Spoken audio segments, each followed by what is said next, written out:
4 দশকেরও বেশি সময় ধরে বলিউডে অসংখ্য জনপ্রিয় গান উপহার দেওয়া অলকা ইয়াগনিক এখন কঠিন এক স্বাস্থ্য সংকটের মধ্য দিয়ে যাচ্ছেন।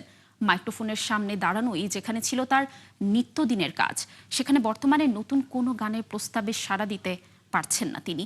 কি হয়েছে তার, জেনে নেব আফফান মিতুলের প্রতিবেদনে। এক বিরল রোগে আক্রান্ত হয়ে শ্রবণ শক্তি হারিয়েছেন বলিউডের কিংবদন্তি কণ্ঠশিল্পী অলকা ইয়াগনিক। এক সময় যার কণ্ঠে রাজত্ব করত বলিউড, সেই গায়িকার সঙ্গীত যাত্রা হঠাৎ করে থমকে যায় 2024 সালে। তবে বিষয়টি তিনি গোপন করেননি, বরং নিজেই জানান শ্রবণ শক্তি হারানোর কারণেই তিনি গান থেকে সরে দাঁড়িয়েছেন। একটা পর্যায়ে চিকিৎসকদের মাধ্যমে রোগের বিষয়টি নিশ্চিত হন এবং এটিকে জীবনের বড় ধাক্কা হিসেবে উল্লেখ করেন এই কণ্ঠশিল্পী। সে সময় সামাজিক যোগাযোগ মাধ্যমে তিনি লিখেছিলেন, হঠাৎ করেই একদিন বিমান থেকে নামার পর বুঝতে পারেন তিনি কিছুই শুনতে পাচ্ছেন না। And of course the audiences, thank you so much. দীর্ঘ 2 বছর পর নতুন স্বাস্থ্য আপডেট দিয়েছেন তিনি।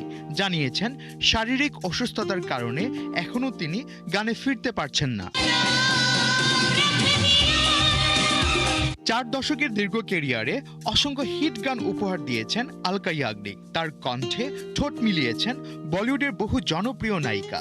তবে সেই প্রখ্যাত গায়িকাই এখন সঙ্গীত থেকে দূরে কাটাচ্ছেন আড়ালবাস। জানা গেছে একটি ভাইরাস সংক্রমণের পর বিরল স্নায়বিক সমস্যায় আক্রান্ত হন অলকা ইয়াগনিক, যার ফলে মারাত্মকভাবে ক্ষতিগ্রস্ত হয় তার শ্রবণ ক্ষমতা। তবে সঙ্গীত জগৎ এখনো তাকে ভোলেনি। বিভিন্ন গীতিকার ও সুরকাররা নিয়মিতই তাকে গানের প্রস্তাব দিয়ে থাকেন, কিন্তু শারীরিক সীমাবদ্ধতার কারণে সেসব প্রস্তাবে সাড়া দিতে পারছেন না একাধিকবার ফিল্মফেয়ার অ্যাওয়ার্ড জয়ী এই তারকা।